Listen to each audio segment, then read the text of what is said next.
Pai do Senhor, meus irmãos, sejam bem-vindos ao nosso devocional. Hoje é 17 de setembro, terça-feira. Estamos lendo aqui Lucas 6:45. Uma boa pessoa, repito, uma pessoa boa produz do bom tesouro do seu coração o bem, assim como a pessoa má produz toda sorte de coisas ruins a partir do mal que está em seu íntimo, pois a boca fala do que está repleto o coração. Estas são palavras de Jesus. Eu escolhi o verso de Lucas, porque ele sintetizou um pouco mais em um único verso as palavras de Jesus, né, registradas em Mateus. Mas a gente já entendeu aqui que não é o Sermão do Monte, é um ensino de Jesus, mas foi em outra ocasião e tem um contexto.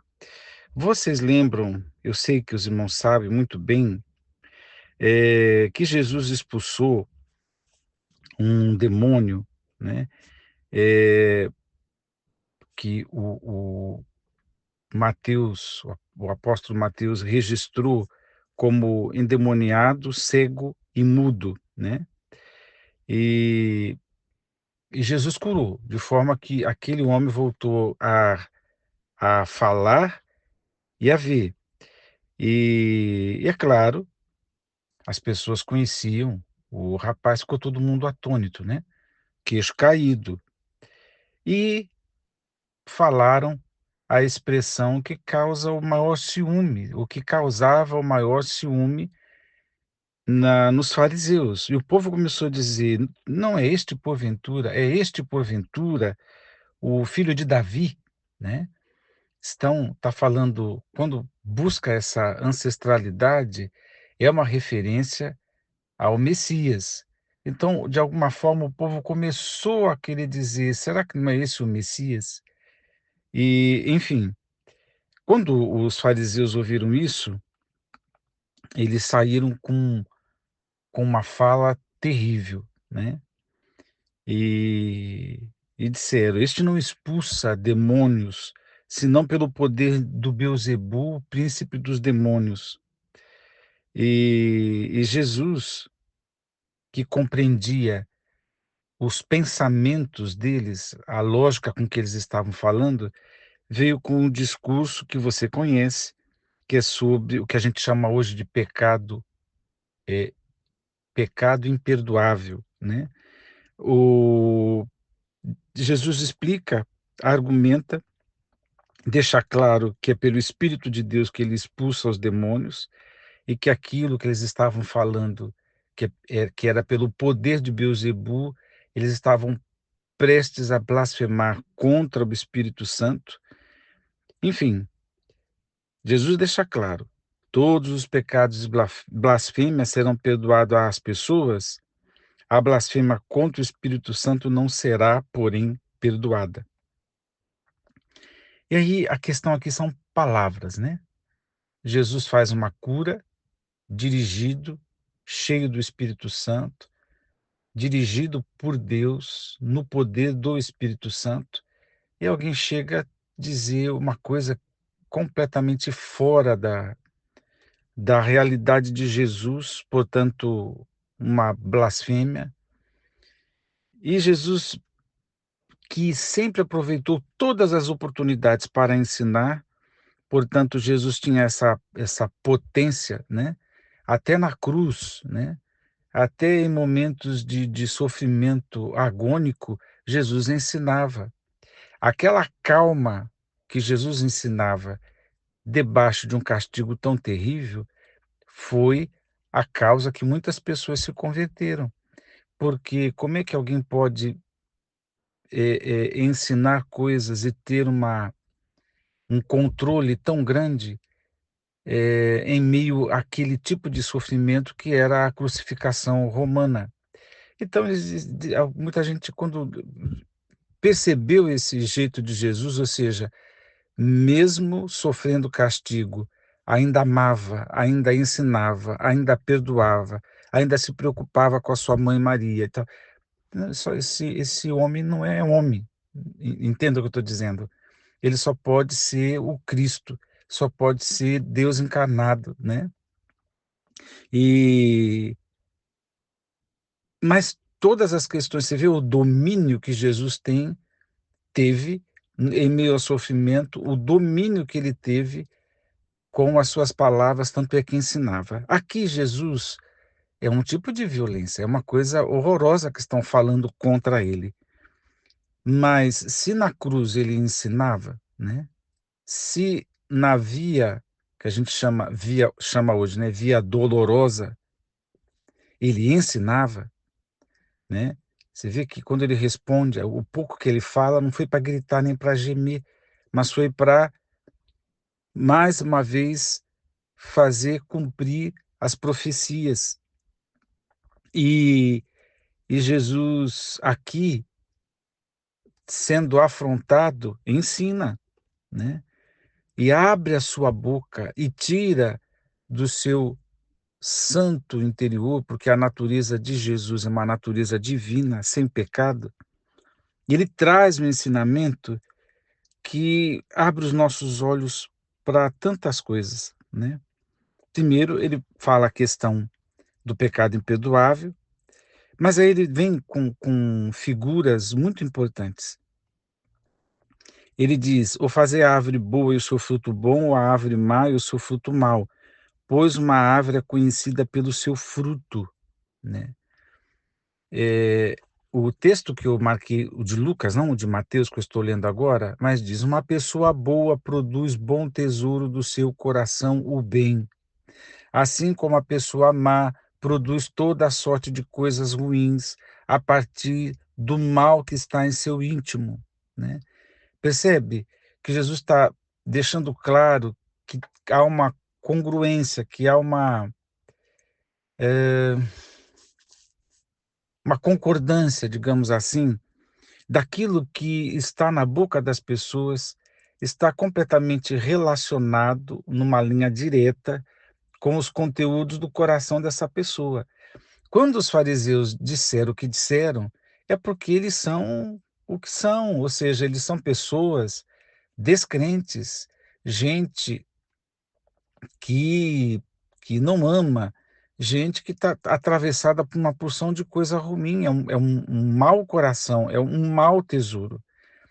E daquele lugar, quando, portanto, se abre a caixa desse tesouro, só pode sair o que está guardado nele, né? Coisa ruim. Aqui no caso saiu uma blasfêmia. Chegaram ao ponto de dizer que Jesus fez aquele ato de grande compaixão por uma pessoa possessa, né? Mas foram dizer que ele fazia porque o poder do diabo estava com ele, né? De Beelzebu. Então, o verso 34 do capítulo 12 de Mateus, Jesus se volta para os fariseus e diz: raça de víboras, como podeis falar coisas boas sendo maus? Pois a boca fala do que está cheio o coração. Em outras palavras, Jesus está dizendo: mas é claro que vocês vão dizer uma coisa dessa. Como é que vocês podem falar uma coisa boa se vocês são maus? E Jesus sublinhou: a boca fala o que o coração está cheio. Aqui em Lucas, que é repetição desse texto, só que Lucas não coloca o contexto. Ele diz: pois a boca fala do que está repleto o coração. É esse grande alinhamento, né, do interior que ninguém está vendo, com as palavras que quando, portanto, verbalizadas, quando elas saem, então elas concretizam ideias. Elas são expressão do que vai dentro. Elas são uma fotografia tirada lá do íntimo, né? Mas eu lembro quando eu era adolescente, né? Criança na igreja, tal, nós, as crianças, lembrávamos dessas palavras de Jesus, porque quando alguém falava alguma piadinha, alguma coisa muito comum entre crianças e adolescentes, alguém dizia: "Ah, a boca fala o que o coração está cheio", tal.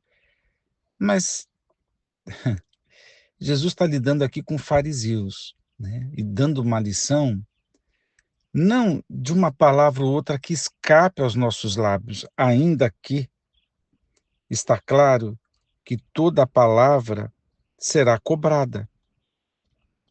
Mas eu não acredito que sejam palavras, aquelas respostas que às vezes a gente dá de forma impensada.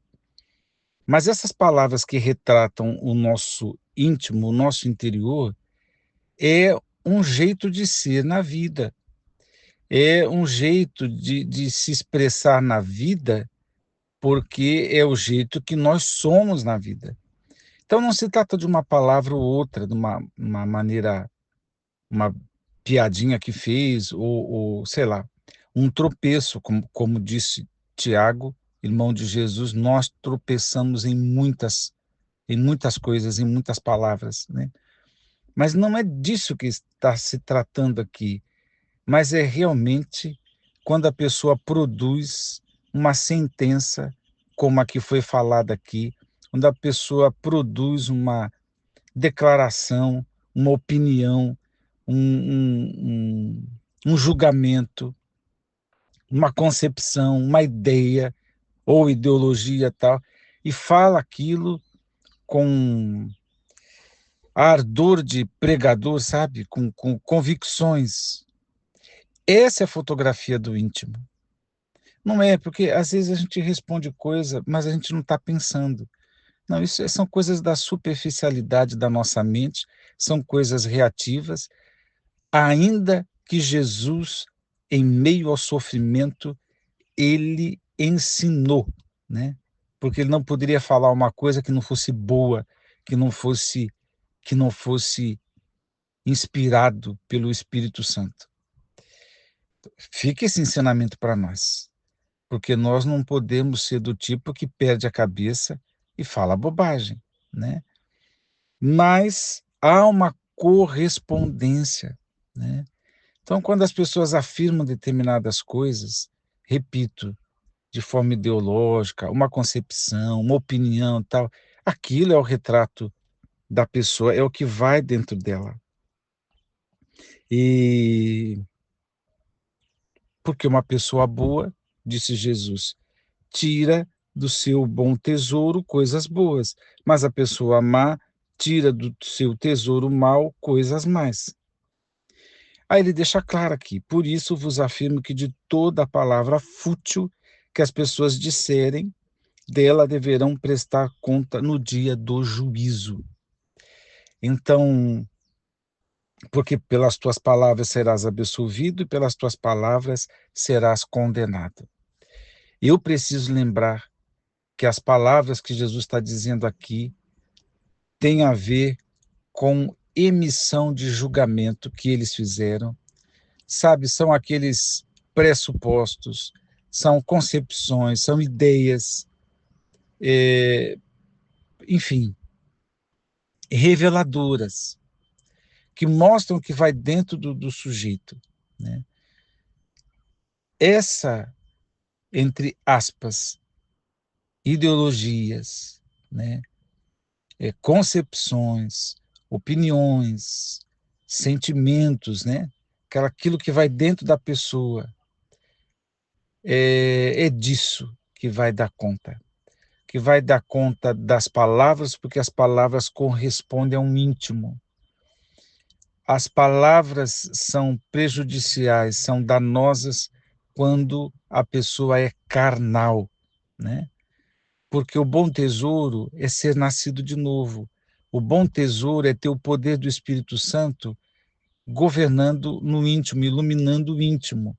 Logo, quem tem o Espírito residente, logo as suas palavras têm correspondência com aquele bom tesouro, com aquele bom conteúdo que portamos onde quer que a gente vá, porque o Espírito Santo é residente em nós. Então tem que haver uma correspondência. Quando o Tiago tocou nesse assunto, ele disse: "Olha, gente, vocês não podem usar a língua de qualquer jeito. né. Olha o poder da coisa, da língua. É que nem uma fagulha que provoca um grande incêndio. Ele disse: não pode de uma mesma fonte sair água, potável e água não potável, né, não pode. O que que ele está dizendo para nós? Se alinha, se organiza com o Espírito Santo, seja do Espírito Santo. Fale de acordo com o conteúdo do seu coração, né. Por isso que a gente tem que ter esse cuidado tão grande no falar. Ontem, já debaixo do ocorrido em São Paulo, lá um tacou a cadeira no outro, sem muitos detalhes, sem polêmicas, falei sobre a questão de conviver e de quando a gente responde e quando a gente não responde. Mas Jesus está ensinando uma correspondência. Aquelas provocações feitas ali, aquilo ali é o retrato de um coração. Quem é aquele homem que fez as provocações? É exatamente de acordo com as suas palavras. Reincidentes em toda a campanha. Provocação, provocação. Quem é, né? O outro que tacou a cadeira é o que é, no seu íntimo, né. Então, veja só, porque pelos frutos, disse Jesus, os conhecereis. Isso é uma outra história que tem a ver com as ações. Mas fiquemos hoje com as palavras e pensar que nós sim temos obrigação de velarmos pelas palavras que falamos. Repito, não é uma coisa assim irrefletida, impensada, mas é aquilo que a gente concretiza enquanto ideia, enquanto opinião particular, enquanto sentimento mesmo. Tem que tomar muito cuidado. O que é que estamos pregando e o que é que estamos falando, né, para as pessoas, para nós mesmos, né, e porque isso corresponde ao que vai dentro de nós. Deus nos ajude. As palavras de Jesus, elas não é brincadeira. Deus te abençoe. Vamos orar. Pai eterno, dá-nos a tua graça para sermos teus, corpo, alma e espírito, e que tenhamos a sabedoria de expressar somente aquilo que é do teu espírito para a edificação de todos e para que nós mesmos não fiquemos contaminados por coisas, com palavras que contaminam. Dá-nos a tua graça, Senhor. Oramos no nome de Jesus. Amém.